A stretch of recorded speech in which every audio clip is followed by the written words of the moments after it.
bafowethu userespondile ke uMbuyiseni Dlonzi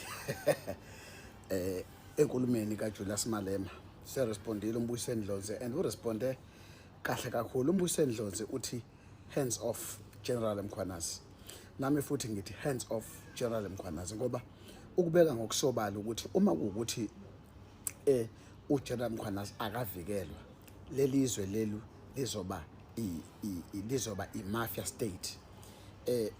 Nami ke ngivumelana naye uMbuyiseni Dlonzi ngoba ngiyabona ukuthi this skating attack aqhamuka kuJulius Malema awamahle bafowethu. Singakhuluma nje sithini and kusezandleni zethu ukuthi singabahlali beSouth Africa ukuthi makavikelwe umnumzana uGeneral Nhlanhla Mkhwanazi ukuthi kuliwe nezigebengu, kuliwe nezigila mkhuba, kuliwe na wonke ama-criminal akhohlakele ngoba lezi zenzo lezi ezikanje zenza ukuthi kugcina uze wafanekisa ukuthi if engavikelwa uGeneral Mkhwanazi kushuthi onke ama-whistleblower noma abantu abashaya impempe ngobugebengu benzakalayo bathi kunezinto ezenzakalayo then bazolokhu bebulawa nje bakwabulawa ubani bathana ubabitha. So ke izinto ezikanjalo bafowethu kufuneka ngempela sizame ukuthi sithole indlela yokuthi asilweni nayo. Ngithi nje nami hands off General Nhlanhla Mkhwanazi, and General Mkhwanazi is us and we are General Mkhwanazi. So lobu gebengu nalamakhatheka kanjena kuzofuneka ukuthi singabahlali base South Africa zame ngempela ukuthi sibe vocal silwisane nalento, and we need to support uGeneral Mkhwanazi and bonke labantu aba against uGeneral Mkhwanazi such as abo Julius Malema nje basebeqale kanje. We really need to stand up and be united and fight this kind of attacks, because at the end of the day ayikho neyodwa into negative eyakhulunywa umnumzana uGeneral Nhlanhla Mkhwanazi lapha kwi-ad hoc. Ayikho neyodwa into negative ngempela.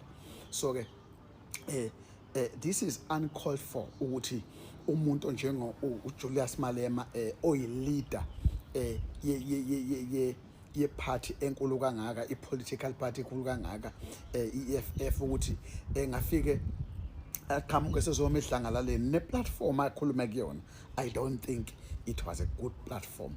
I don't think it was a good time ukuthi akhulume ngendlela akhulume ngayo. Azazobiza uGeneral Nhlanhla Mkhwanazi nge-ball boy or girl boy, whatever it is. Ambize ngecoward, azombiza ngegwala. Uyigwala makwenze njani? Why would umnumzana uJulius Malema have to call uGeneral Nhlanhla Mkhwanazi ngegwala? Kungani? And yini le emshisa kangaka uJulius Malema yenza ukuthi akhulume amagama anjena awabhekise kuGeneral Nhlanhla Mkhwanazi? And guys, ngiyamtshela inkulu lento anayo uJulius Malema ngoGeneral Nhlanhla Mkhwanazi yaziwo yena kuphela, and kuyasolakala ngempela yabona bafethu uma ngabe umuntu yena azoba nama relationship nama cartels, nama drug cartels. Ukutshela ukuthini ufike ube yileader uphuzoba ne relationship nama drug cartels? Because at the end of the day uKhenny Kunene wayiveza lento kwenye ye podcast ukuthi njengoba ese-attacker umlef wayekade ekhuliswe omunye wayesebenza kakhulu nomnumzana thizeni wangapha khona koMpumalanga noma ke Limpopo, okuyena uMalema abemthanda ukuforward drive ubusuku bonke ebheke ngale. So akakhulumi ngalawo ama-allegation lapha avele kuyena uKhenny Kunene. Asazi ukusho ukuthini ke lokho, kodwa udecide ukuthi abuye azo-attacker uGeneral Nhlanhla Mkhwanazi. Ngiyithandile ngempela ke i-response kaMbuyiseni Dlonzi mangabe ezovela ngale ndlela avele ngayo. Siyabadinga ngempela abantu abawosoma politiki ukuthi ke beqhamuke ngempela bezama ukulungisa lento ngoba I don't think it was a good idea umnumzana Julius Malema. I don't think it was a good idea kubantu ngempela abanye bezepolitiki nabantu nje abahlali nje abanjengami nawe la eSouth Africa. I don't think really it was a good idea and bekufanele besingekho isidingo sokuthi umnumzana Malema akhulume ngalendlela akhulume ngayo. Lento ayenzile ngiyibone ngelokhuzaneni ngelinye ihlo nje mina ukuthi uyazi besikade sidosibuka ukuthi kunabantu abathi mabeza ku-ADOC engabikho yeswap kwakho washo ukuthi une-relationship une-closed relationship noGeneral Sibiya, kodwa uGeneral Sibiya is a dark guy, sesigebengu uGeneral Sibiya, and akabanga khona umnumzane Julius Malema kuzofika uJulius Sibiya kuzofika ulokhuzaneni wayekade evumelana ukuthi azoba yimember lapha angene kwi-ADOC kwikomiti ebesephinde kube khona abantu angezokuza kubona. So ke ngokwami is compromise, ngokwami kunama-question ekufuneka waphendule and kumadlanga ilapha vele khona kakhulu ngezinto eziningi la testify khona umnumzana uFani Nkosi naye lapha mveze khona izinto eziningi ezamakhampani nakwezinye kunamanye ama-communication avela ku-WhatsApp ukuthi angazi wathumela abani and into ehlangana nezimali nobugebengu. He is more nabantu abahohlakele umnumzana Julius Malema. Kodwa njengeleader ke mina bengidenge ngemhlonipha ke nakuma comment ngizocela mani comment abafowethu ningayifaki inhlamba, angiyifuni inhlamba.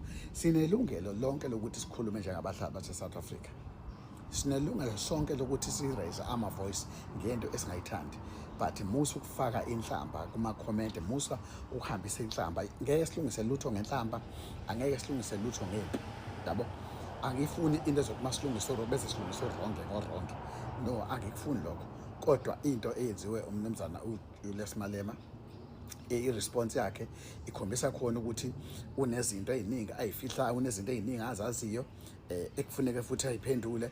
Kodwa ngicabanga ukuthi maybe kufuneka ukuthi ayophendula kumadlanga. Ikhona izinto azaziyo uJulius Malema since implicated lapha kumadlanga, because akaze esho ulokhuzane umnumzana uGeneral Mkhwanazi ukuthi uMalema u-implicated, akakaze asho njalo, but ubekhuluma ngomnumzana uGeneral Khan wakhona ukuthi wamazi uMalema ngaye.